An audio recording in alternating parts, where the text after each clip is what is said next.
नमस्कार, आवाज समाचार देख रहे हैं आप और आपके साथ मैं हूं स्मिता रिशाल। वक्त हो गया 4 बजे की तमाम अहम और बड़ी खबरों का, जिस पर करेंगे नजर। लेकिन उससे पहले नजर इस वक्त की हेडलाइंस पर। शानदार ग्लोबल संकेतों से बाजार में रौनक, मिड और स्मॉल कैप में खरीदारी, एफएमसीजी शेयरों में दबाव, सेंसेक्स 361 और निफ्टी 118 अंक चढ़े। जनवरी से लगवाइए कोरोना की नेजल वैक्सीन, प्राइवेट में 800 और सरकारी अस्पतालों में 325 रुपए का मिलेगा प्रिकॉशन डोज। देश भर के अस्पतालों में कोविड तैयारी की हुई मॉक ड्रिल। कांग्रेस नेता सलमान खुर्शीद ने राहुल को बताया भगवान राम, भड़की बीजेपी और विश्व हिंदू परिषद, कहा सलमान खुर्शीद माफी मांगे। आगे आने वाले दिनों में घटेंगे गेहूं के दाम, खुले बाजार में 20 लाख टन गेहूं बेचेगी सरकार, 2250 प्रति क्विंटल हो सकता है भाव। बजट में नए बीमा ग्राहकों को इंसेंटिव का ऐलान संभव, महिलाओं का पहला प्रीमियम हो सकता है माफ, इंडस्ट्री के प्रस्ताव पर विचार, आवाज एक्सक्लूसिव। उत्तर प्रदेश में निकाय में ओबीसी आरक्षण पर योगी सरकार को हाई कोर्ट से झटका, आरक्षण पर कोर्ट का ड्राफ्ट नोटिफिकेशन खारिज, सुप्रीम कोर्ट जा सकती है योगी सरकार।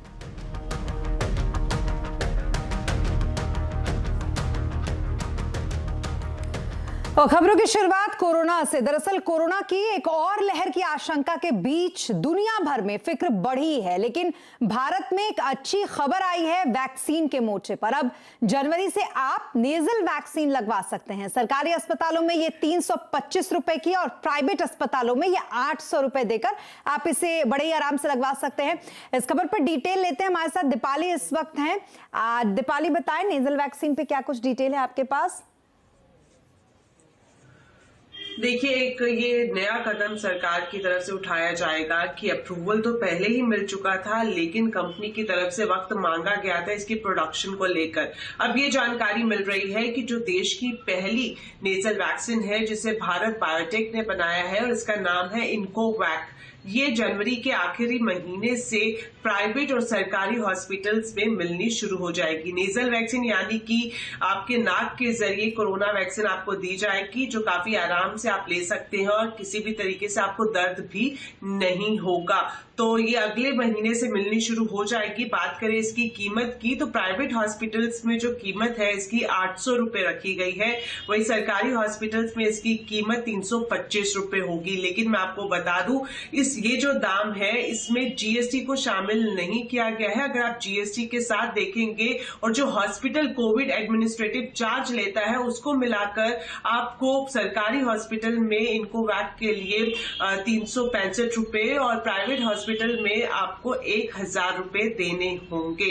यहां पर यह जानना जरूरी है कि शुरुआत में यानी कि जब ये जनवरी के आखिरी महीने से मिलनी शुरू हो जाएगी, तो शुरुआत में सिर्फ बूस्टर डोज के तौर पर ही इसको लिया जा सकेगा। यानी कि चाहे कोई भी बेनिफिशियरी जिसने पहले की जो 2 डोजेस है, चाहे वो कोविशील्ड की ली हो या कोवैक्सिन की ली हो, वो बूस्टर डोज के तौर पर इनकोवैक को ले सकेगा। हालांकि मंजूरी सामान्य डोजेस के लिए भी दी गई है, लेकिन शुरुआत की जाएगी बूस्टर डोज के तौर पर नेजल वैक्सीन की। जी, बहुत शुक्रिया तमाम डिटेल्स के लिए आपका दीपाली। तो कुल मिलाकर ये कम से कम एक अच्छी खबर है वैक्सीन के मोर्चे पर। और इधर आज देश भर में कोरोना की तैयारियों को लेकर अस्पतालों में मॉक ड्रिल हुई। दिल्ली में सफदरजंग हॉस्पिटल में मॉक ड्रिल का जायजा लिया खुद स्वास्थ्य मंत्री मनसुख मांडविया ने। संवाददाता दीपाली नंदा बता रही है ये पूरा डिटेल कि किस तरीके की मॉक ड्रिल वहां पे रही। देखिए, जिस तरह की चिंताजनक स्थिति जापान, चीन, ब्राजील और अमेरिका में कोविड के हिसाब से देखने को मिल रही है, अगर देश में ऐसी स्थिति पैदा होती है तो हेल्थ इंफ्रास्ट्रक्चर कितना इस स्थिति से निपटने के लिए तैयार है, इसी के मद्देनजर आज देश भर में मॉक ड्रिल का आयोजन किया गया। मैं मौजूद हूँ सफदरजंग हॉस्पिटल में। यहाँ पर खुद केंद्रीय स्वास्थ्य मंत्री मनसुख मांडविया आए और उन्होंने पूरा एक रिव्यू किया कि यहाँ पर जो सेटअप किया गया है कोविड वार्ड के हिसाब से, उसमें किस तरह की तैयारी है। तो मैं आपको दिखा दूं, यहाँ पर जो आप देख रहे हैं ट्राइएज एरिया बनाया गया है। इसमें सबसे पहले वही मरीज आएंगे जिनको टेस्ट कराना है। यहाँ पर कोविड टेस्टिंग एरिया बनाया गया है। पेशेंट की एंट्री यहाँ से होगी और टेस्टिंग के बाद अगर रिपोर्ट पॉजिटिव आती है लेकिन मरीज एसिम्प्टोमेटिक रहता है तो उसे इस सामान्य वार्ड में भर्ती किया जाएगा। लेकिन ऐसी स्थिति जब मरीज की हालत काफ़ी ज़्यादा गंभीर हो, सीवियर हो, सिम्टम्स हो, तो उस स्थिति में किस तरह का इंतज़ाम किया जाए, तो इसके लिए यहाँ पर अलग से आईसीयू वार्ड बनाया गया है। सारी वार्ड इसको नाम दिया गया है। यहाँ पर जो मेडिकल फैसिलिटीज़ उपलब्ध हैं वो खास तौर पर क्रिटिकल पेशेंट्स के लिए हैं। यहाँ पर जो बेड्स लगाए गए हैं वो ऑक्सीजन से लैस हैं और साथ ही साथ कुछ बेड्स ऐसे भी हैं जहाँ पर वेंटिलेटर की व्यवस्था की गई है। तो इसी इन तमाम तैयारियों को मॉक ड्रिल के तहत आज मनसुख मंडाविया ने यहाँ पर जायजा लिया और करीब 1.5 घंटे तक उन्होंने यहाँ पर डॉक्टर्स और नर्सेज से भी बात करी और ये उम्मीद भी जताई कि जितनी भी ज़रूरत, चाहे वो आर्थिक तौर पर हो या फिर मेडिकल फैसिलिटीज़ के हिसाब से हो, केंद्र सरकार वो ज़रूर मुहैया कराएगी।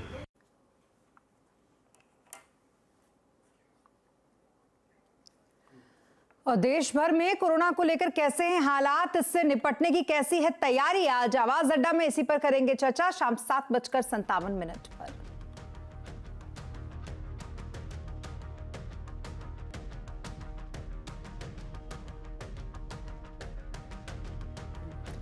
बजट में पहली बार इंश्योरेंस खरीदने वालों के लिए इंसेंटिव का ऐलान हो सकता है। सूत्रों के मुताबिक इसके लिए इनकम टैक्स की धारा 80C से अलग एक छूट का प्रावधान किया जा सकता है। इस पर डिटेल लेते हैं आलोक प्रियदर्शी से। आलोक, क्या कुछ है पूरी खबर? बिल्कुल, देखिए, जो हमें सोर्सेज से जानकारी मिल रही है कि जो फर्स्ट टाइम इंश्योरेंस लेने वाले लोग हैं उनके लिए सरकार बजट में बड़ा ऐलान कर सकती है। खासतौर से उन लोगों के लिए जो कि अभी तक इंश्योरेंस कवरेज से बाहर हैं या छूट गए हैं, उसमें खासतौर से महिलाएं शामिल हैं। उनमें यह हो सकता है कि सबसे बड़ी बात कि उनको अलग से इंसेंटिव दिया जाएगा। जो अभी 80C के तहत इनकम में प्रीमियम पे छूट मिलती है उससे अलग इंसेंटिव मिल सकता है और महिलाओं को खासतौर से जो पहला प्रीमियम होता है वो माफ किया जा सकता है। तो ये दो तरह से इंसेंटिव इस बार बजट में आ सकता है और 80C के तहत जो इंश्योरेंस का पूरा प्रीमियम पे छूट का है उससे अलग एक अलग सेक्शन भी क्रिएट किया जा सकता है। तो ये तीन चीजें इस बार बजट में हो सकती है ताकि ज्यादा से ज्यादा देश में इंश्योरेंस का पेनिट्रेशन बढ़ाया जाए और सरकार कोशिश भी कर रही है और नई इंश्योरेंस का जो अमेंडमेंट बिल आ रहा है उसमें भी तमाम चीजों पर किया जाएगा। लेकिन इस बार बजट में इन चीजों पर फोकस रह सकता है, खासतौर से फर्स्ट टाइम इंश्योरेंस बायर के लिए।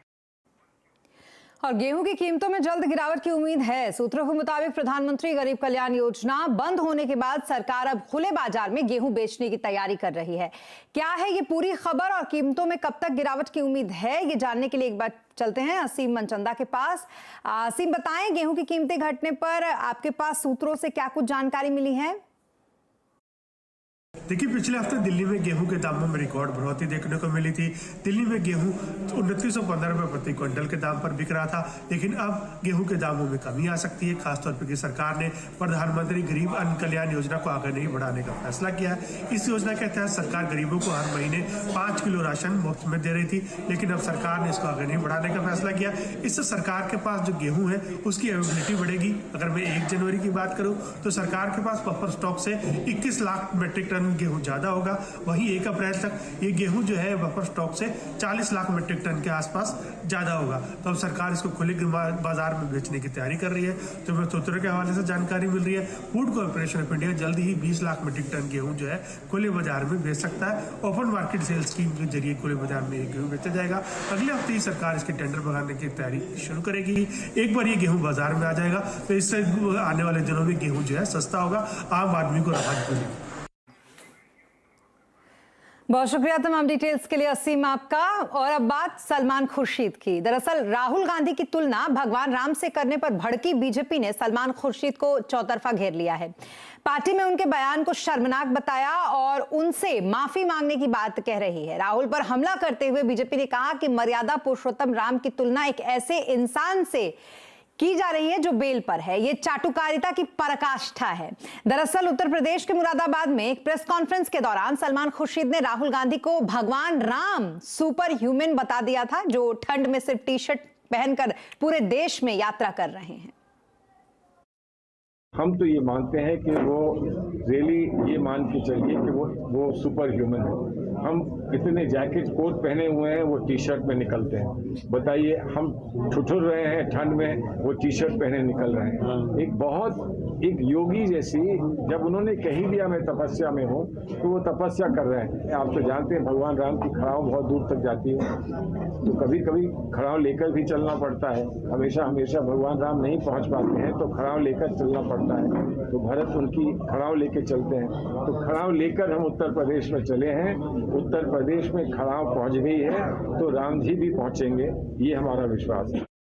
तो वहीं बीजेपी ने सलमान खुर्शीद के बयान के जरिए राहुल गांधी पर हमले किए हैं। हम सबके आराध्य मर्यादा पुरुषोत्तम भगवान राम से एक व्यक्ति की तुलना करना जो भ्रष्टाचार के आरोप पे बेल पाकर बाहर है, यह अपने आप में दर्शाता है कि कांग्रेस पार्टी के जो लीडर हैं वो चाटुकारिता करने में कोई कमी नहीं रखेंगे। और एक बात मैं और कहूंगा, भारतीय जनता पार्टी की विचारधारा की जीत, जिन राहुल गांधी की तुलना वो हमारे आराध्य मर्यादा पुरुषोत्तम भगवान राम से कर रहे हैं, उन्हीं राहुल गांधी का वक्तव्य है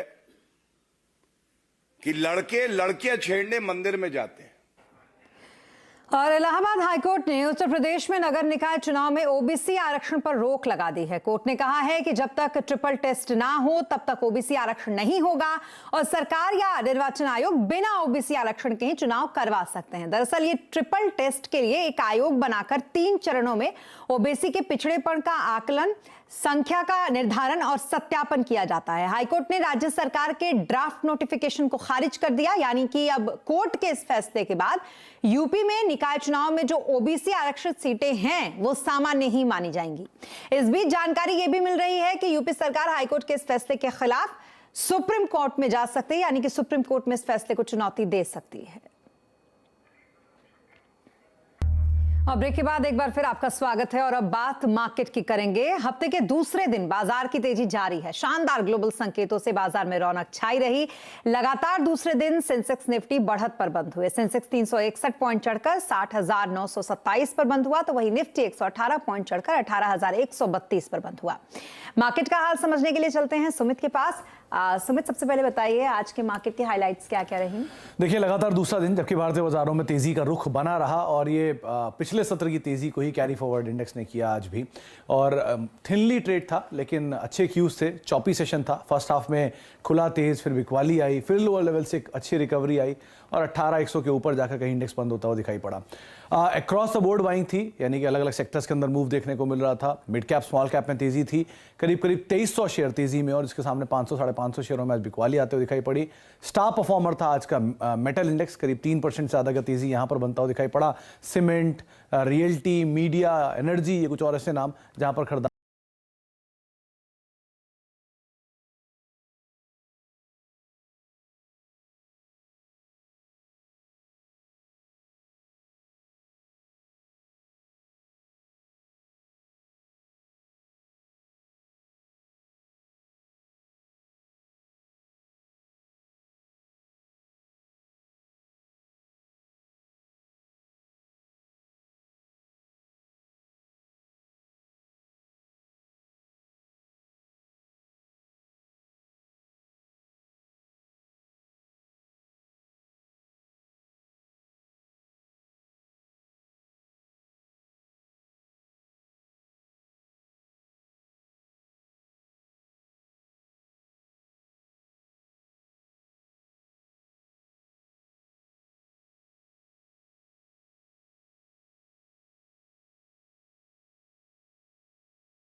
बता दें कि मनी कंट्रोल पर दिए गए विचार एक्सपर्ट्स के अपने निजी विचार होते हैं। वेबसाइट या मैनेजमेंट इसके लिए उत्तरदायी नहीं है। यूजर्स को मनी कंट्रोल की सलाह है कि कोई भी निवेश निर्णय लेने से पहले सर्टिफाइड एक्सपर्ट की सलाह लें।